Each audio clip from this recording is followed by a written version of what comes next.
Um período de embates e combates entre duas grandes potências mundiais.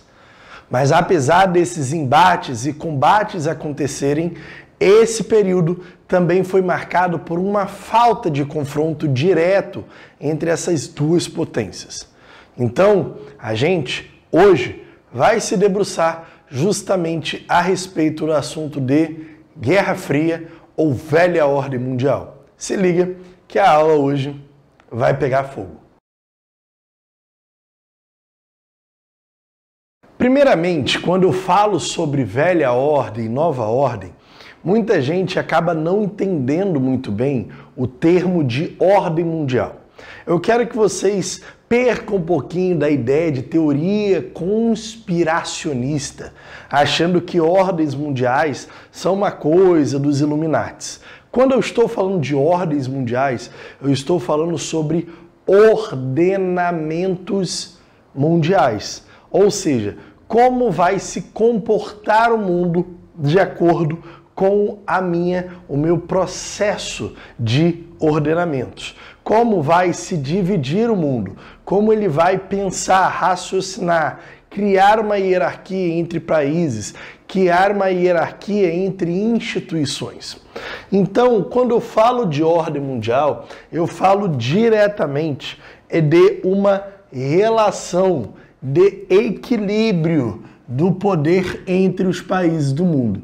Então, quando eu falo de ordens mundiais, eu falo obrigatoriamente que eu vou ter uma relação de equilíbrio. Então, os países, para que evitem intensos confrontos, para que eles não pensem de formas diferentes, é criado toda uma ordem. Se liga que essa ordem, essa forma de ordenamento, ela tem ação direta do Estado. Então, o ordenamento mundial não se tratam de instituições financeiras, não se tratam de empresas, se tratam de uma ação direta do Estado. Então, basicamente, as ordens mundiais, que a gente vai falar sobre algumas aqui, ela tem uma ação, um comportamento, ação direta do Estado.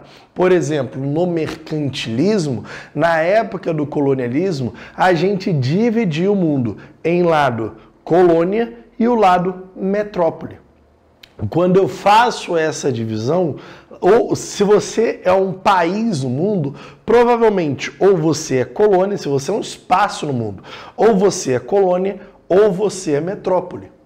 Então, isso daí é uma divisão, um ordenamento, uma forma de caracterização para cada uma das regiões do mundo, cada uma dos países do mundo. Então, isso daí é uma forma clara justamente de análise.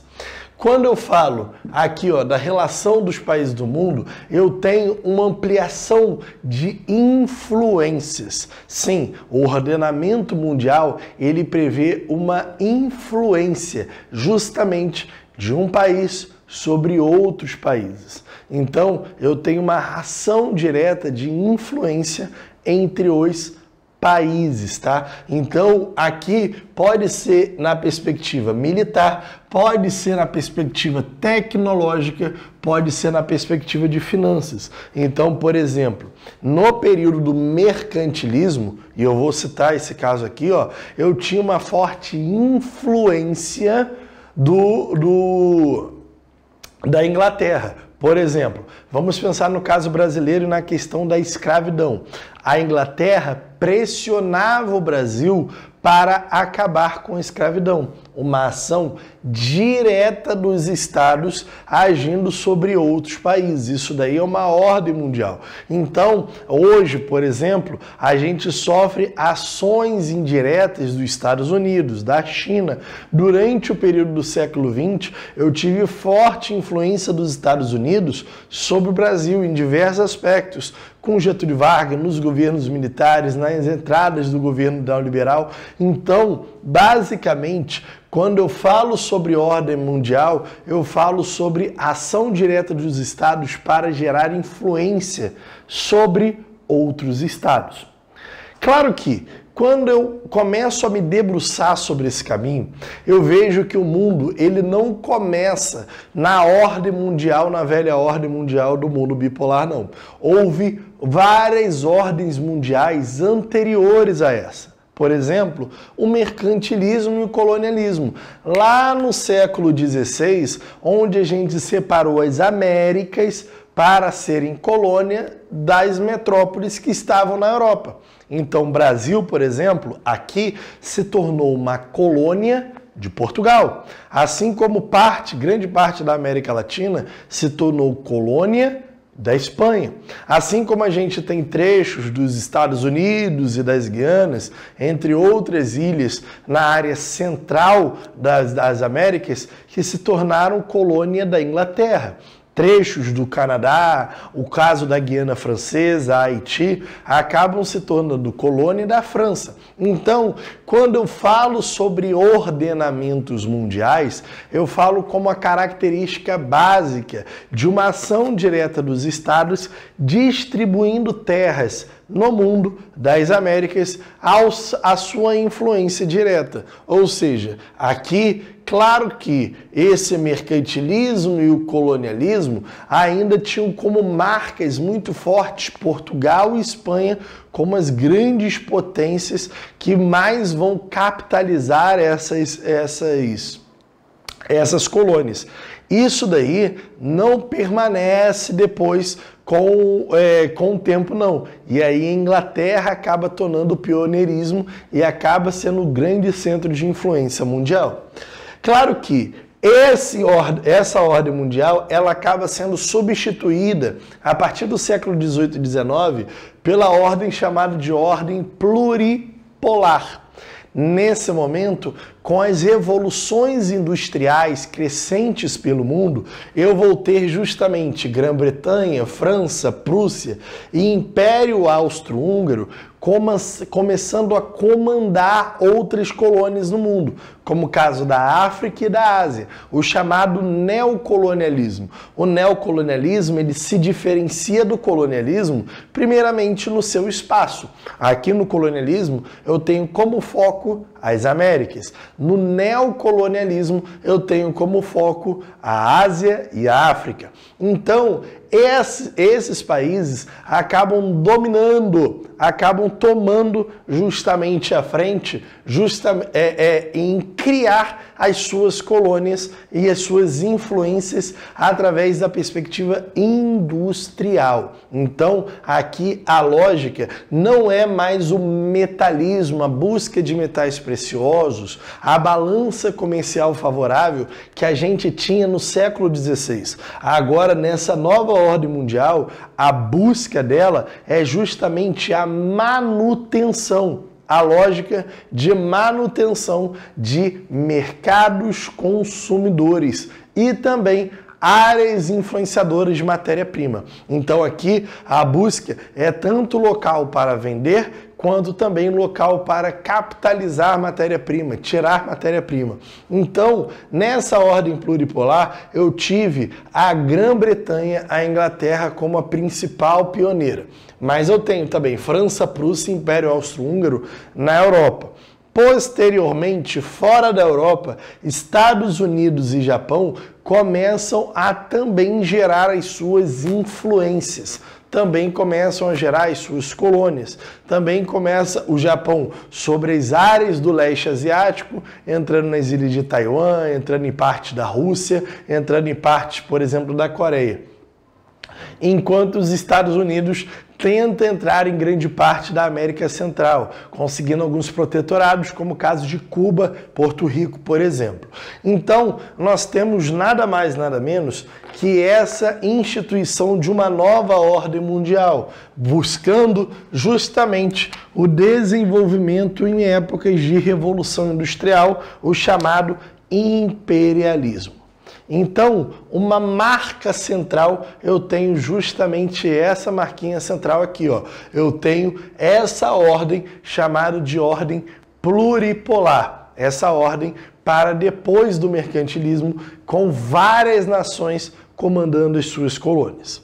Porém, entretanto, todavia, a Europa, que comandava em grande parte essas nações, ela entra em duas grandes guerras. E essas duas grandes guerras acabam por sucatear o seu processo de colonização, acaba por gerar grandes dívidas a esses países, e a solução para eles acaba justamente sendo abrir mão dessa grande influência, abrindo mão dos topos da hierarquia da influência e também abrindo mão de suas colônias. E nesse momento, uma nova ordem começa a se alinhar pelo mundo. A ordem onde um país fora da Europa, que é os Estados Unidos, e o outro que fica entre Ásia e Europa, começam a se organizar para serem as grandes potências mundiais.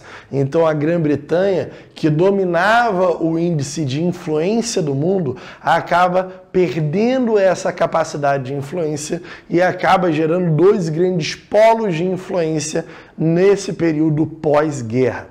A gente tem que deixar já como marca, antes de começar a falar sobre a velha ordem e a Guerra Fria, a gente já tem que mostrar que o início da velha ordem é uma guerra mundial. E é o destroço, são os destroços de uma guerra mundial. Por que isso é importante? Para a gente entender que as áreas de influência vão começar a ser pensadas em como capitalizar influências a partir da reconstrução dessas guerras. Então, como os países vão lidar com essas guerras para que eles possam se recompor, e aí, sim, esses dois polos começam a ser influenciadores para a reconstrução desse pós-guerra. Primeiramente, essa Guerra Fria ela começa em um determinado momento e ela termina nesse determinado momento, em outro determinado momento. Data de início e data do fim. 1947, onde é de fato deflagrada a chamada Guerra Fria. Até 1989. Mas a gente vai identificar que o total desfacelamento da União Soviética não acontece em 1989, acontece em 1991. Porém, a guerra, o intuito de guerra, a situação de guerra, ela de fato dura até 1989. Essa guerra de influências pela Europa, pela Ásia, entre outras partes do mundo.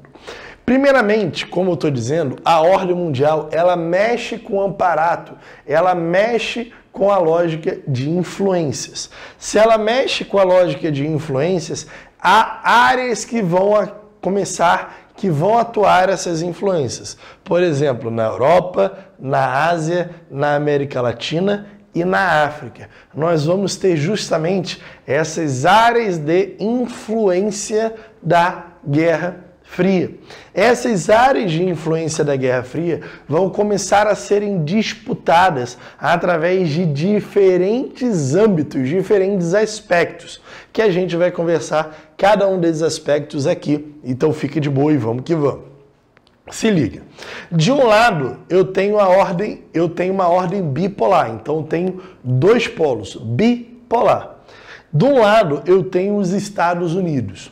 Os Estados Unidos, eles comandavam a lógica capitalista de economia de mercado. Então, os Estados Unidos, eles demandavam a lógica da economia de mercado, o capitalismo.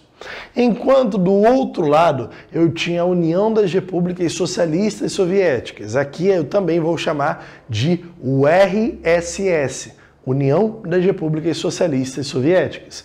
Essa URSS, ela trabalhava uma outra lógica econômica, a lógica da economia planificada, com ação direta estatal. E isso começa a ser debatido, que hoje a gente pode entender como chamado socialismo, entende? Que seria o início da ação direta dos estados em redistribuição da renda, numa lógica que de fato, pela teoria, seria essa forma de implementação da lógica marxiana, da lógica marxista para a visão leninista. O Lenin que começa a propagar essa ideia.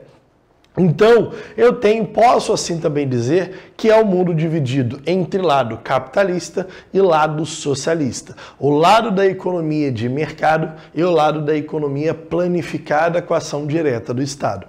Então, eu tenho o início de uma divisão mundial. Mas só que isso não acontece do nada. Não do nada a gente acha que vai entrar numa guerra e entrou numa guerra. Não.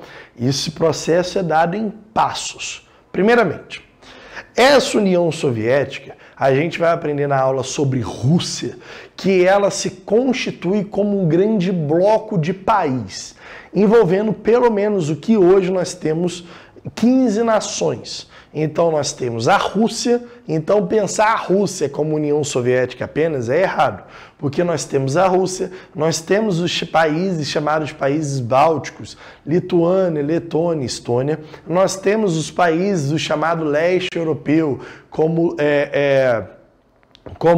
Belarus, que hoje é chamada Bielorrússia, como a Ucrânia também. Então eu tenho, por exemplo, o Cazaquistão, eu tenho a Geórgia, eu tenho o Uzbequistão. Então eu tenho várias áreas onde acontece essa direta influência a ponto deles se tornarem parte das repúblicas socialistas soviéticas.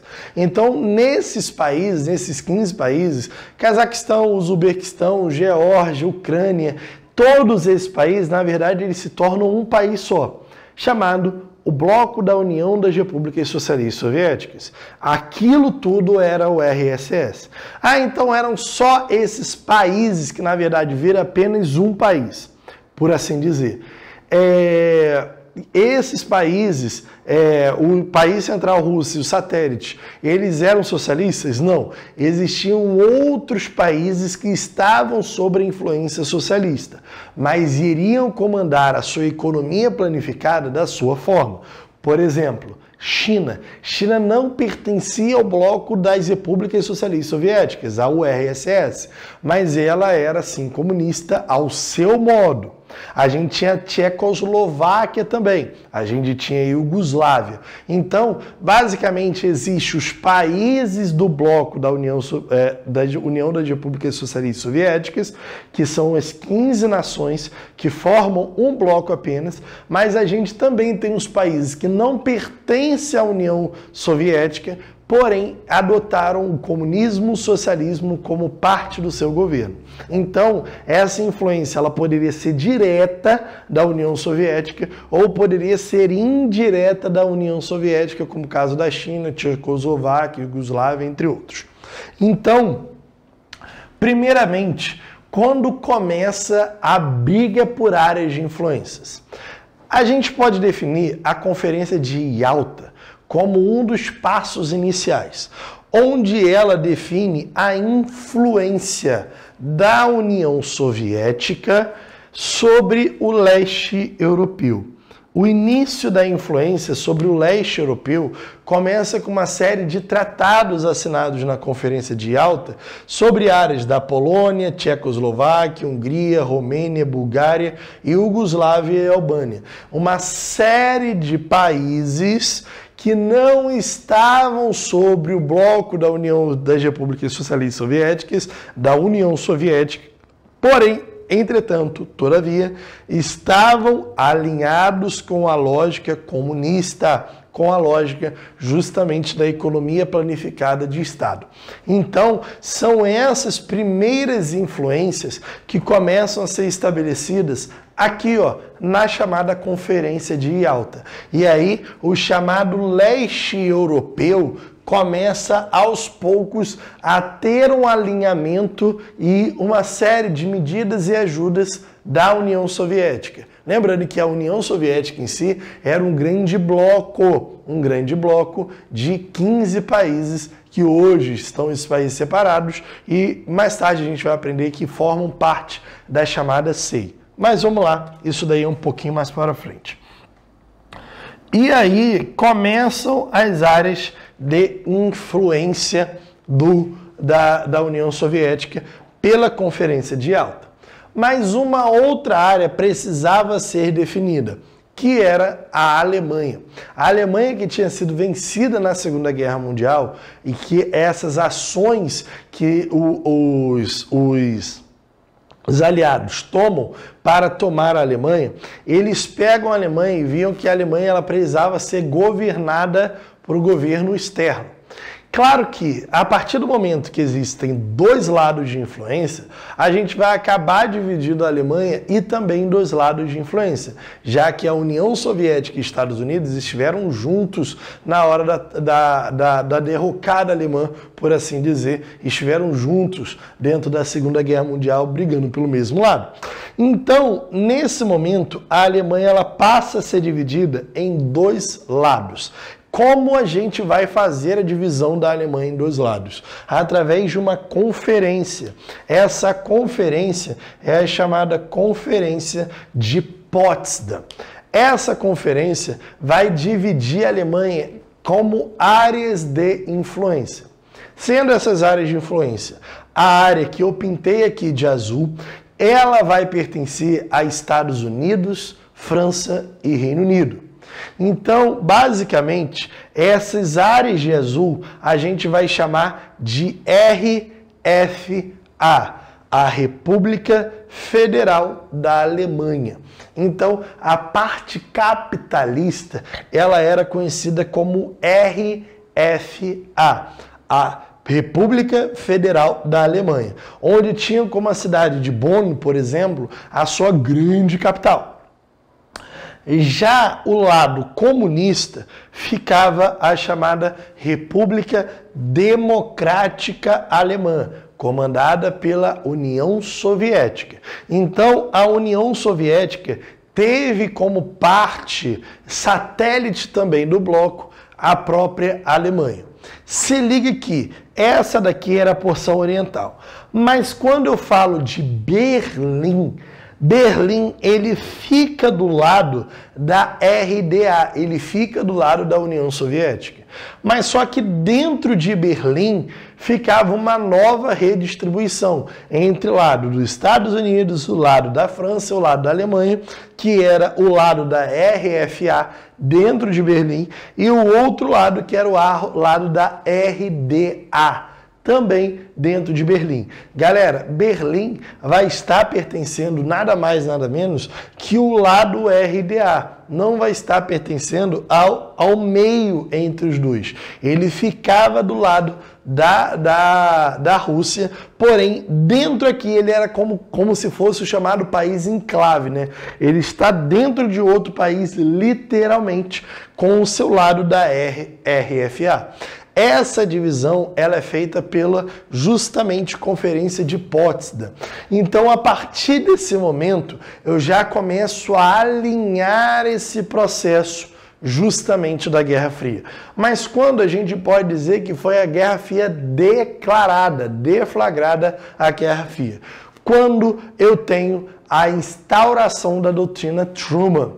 O que é a doutrina Truman? Primeiramente, a doutrina Truman, ela vem de uma série de apoios e de um olhar para as regiões da Europa, a partir principalmente de uma série de planos de apoios dos Estados Unidos. Então, a doutrina Truman, ela previa uma série de empréstimos, apoios financeiros, militares, entre outros, para os países aliados da Europa Ocidental. Então, a Europa começa a ser dividida em dois lados, a Europa Ocidental e a Europa Oriental. O lado da Europa Ocidental começa a ter total apoio justamente a partir da doutrina Truman. Para isso, na verdade, eles precisavam começar a criar um cordão sanitário para diminuir a influência socialista. Eu quero que vocês pensem nessa Europa aqui, que mais tarde a gente vai falar sobre a lógica da cortina de ferro. Mas é nessa linha onde socialistas e capitalistas acabavam tendo uma interação social muito forte. Então, pare e pensa aqui no país capitalista, que vendo o país socialista do lado, lembrando que tudo isso daqui estava destruída pela guerra, ela olhava para o socialismo e via as pessoas ali tendo acesso à comida, tendo acesso à alimentação. Poderia que esses países capitalistas, a população começaria a se revoltar ou começaria a achar o lado socialista um pouco melhor pelo fato de ter uma melhor distribuição de renda a primeiro olhar. Logo, a doutrina Truman começa a dar uma linha de créditos e ajuda, principalmente a países que estão do lado do cordão sanitário, ou seja, os países que estão no contato com países socialistas. Então é nesse momento que uma série de ajudas, por exemplo, chega para a Turquia e a Grécia, justamente para frear, dar uma travada nas possíveis influências socialistas que haveriam nessa região. Então, para conter o avanço socialista, uma série de ajudas começam a ser colocadas principalmente para os países próximos à chamada cortina de ferro. Respira. O que se trata de cortina de ferro?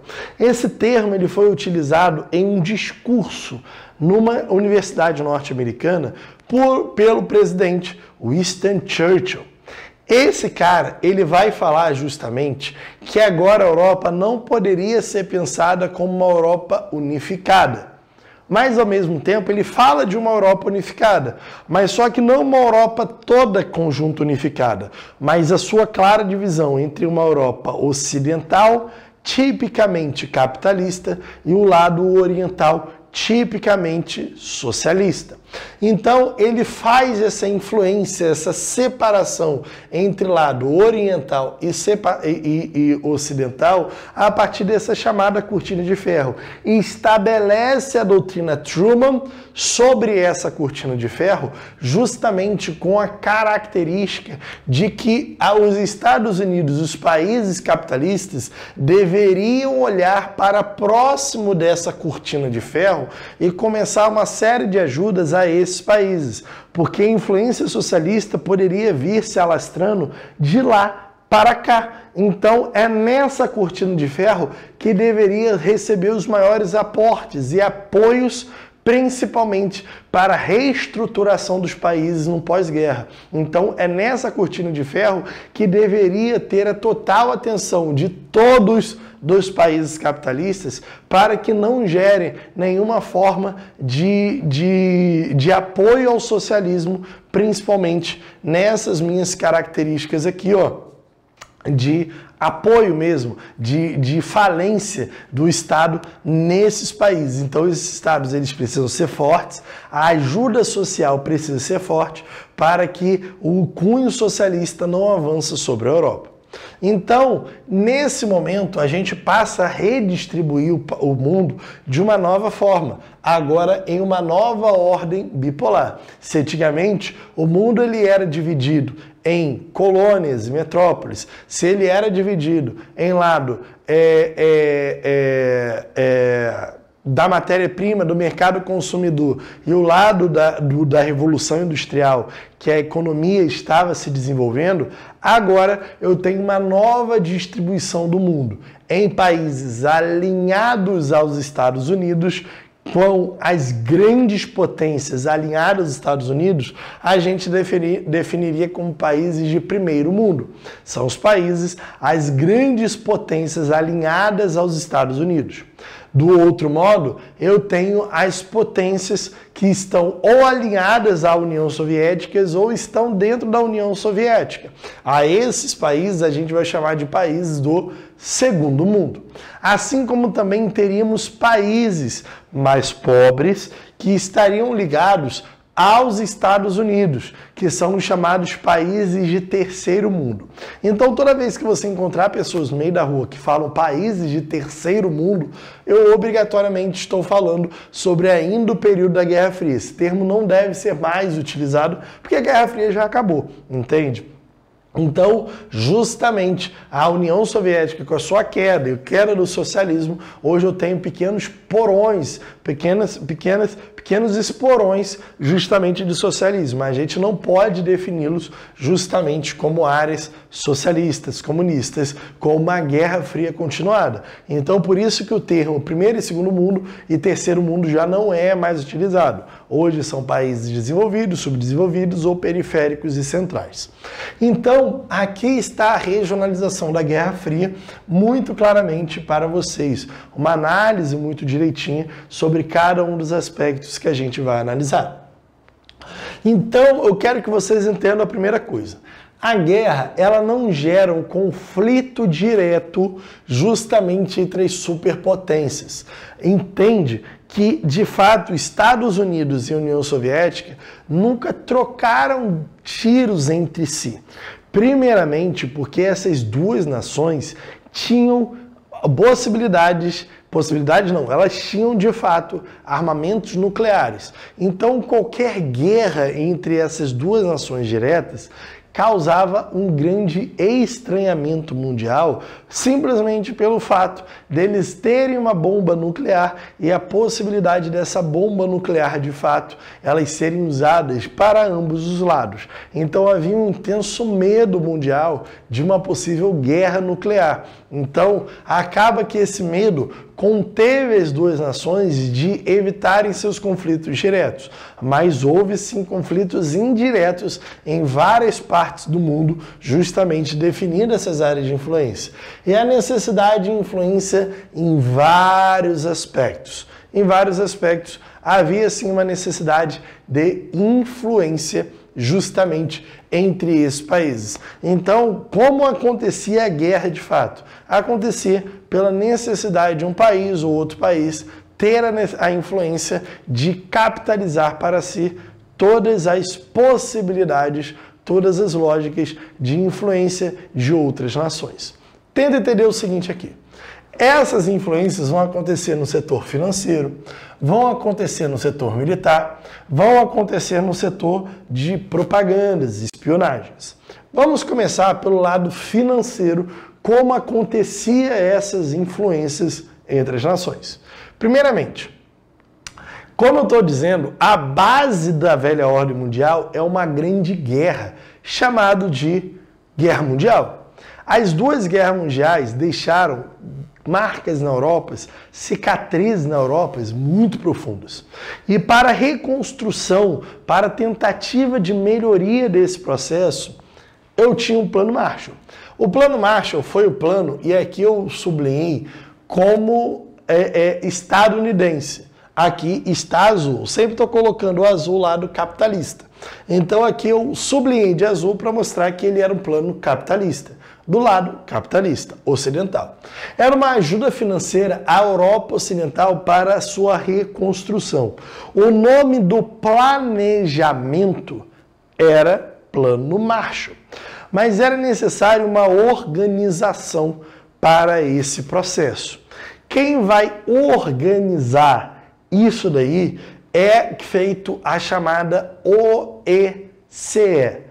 Essa OECE, criada em 1948, ela tinha como princípio organizar a reconstrução do Reino Unido, França, Alemanha Ocidental e Itália, além também de melhorar intensamente na questão social os países da Cortina de Ferro. Então, a organização que começa a estabelecer as áreas de influência da ajuda na Europa é a OECE. Se liga que eles criam um banco para reconstruir. Então, o plano é um plano mesmo, que gera uma organização que vai fazer os estudos. E tem um banco onde vai emprestar o dinheiro, que é o chamado BIRD, entende? Para a reconstrução dessa Europa. E como isso se dava? Inicialmente, eu não posso deixar as pessoas passando fome. Então, essa ajuda começa financiando a compra de máquinas e equipamentos agrícolas para esses países da Europa. O Reino Unido é o que mais vai receber esse volume de dinheiro de fato. Porém, todas as máquinas e equipamentos deveriam ser de empresas norte-americanas. Então, eu vou te emprestar o dinheiro para você, de fato, comprar de mim os equipamentos para não deixar teu povo passando fome. Então, essa primeira linha começa a acontecer. Se liga que também vai acontecer apoios a países fora da Europa, que também foram destruídos ou não. E aí, esse apoio é criada a chamada OCDE. Então, a OECE, ela serve para países europeus na sua reconstrução. Já a OCDE, para países externos da Europa, que também precisavam de ajuda para essa influência, diretamente nessa influência, para acabar com a possibilidade de um comunismo e socialismo no mundo. Também é criado um plano para a reconstrução, principalmente nas áreas da Ásia. E aí é feito uma grande conferência nas regiões de Sri Lanka, na cidade de Colombo, criando um plano chamado de Plano Colombo. Esse Plano Colombo, ele seria para a recuperação econômica de países, tá? Do Sul e Sudeste Asiático. Esses países que iriam financiar seriam Japão, Estados Unidos, Canadá, Reino Unido, Austrália e Nova Zelândia. Esses queriam dar apoio financeiro para os países do Sul e Sudeste Asiático. Desses países do Sul e Sudeste Asiático, eu tenho aproximadamente 20 países que, de fato, estavam com a necessidade dessas ajudas, tá? Então eu tenho cerca de 20 países, pelo menos, que receberam essa série de ajudas justamente através do Plano Colombo. E aí, tanto o Plano Marshall quanto o Plano Colombo são planos capitalistas. Mas eu também terei planos comunistas, que é a chamada Comecon, criada em 1949, criada para apoio financeiro da União Soviética aos países de influência do comunismo, como China, Tchecoslováquia, entre outros, que foram definidos principalmente pela Conferência de Yalta, tá? Então, eu tenho uma série de ajudas financeiras que vão acontecer justamente nesse momento. Então, as influências financeiras a gente já definiu do lado capitalista e do lado comunista.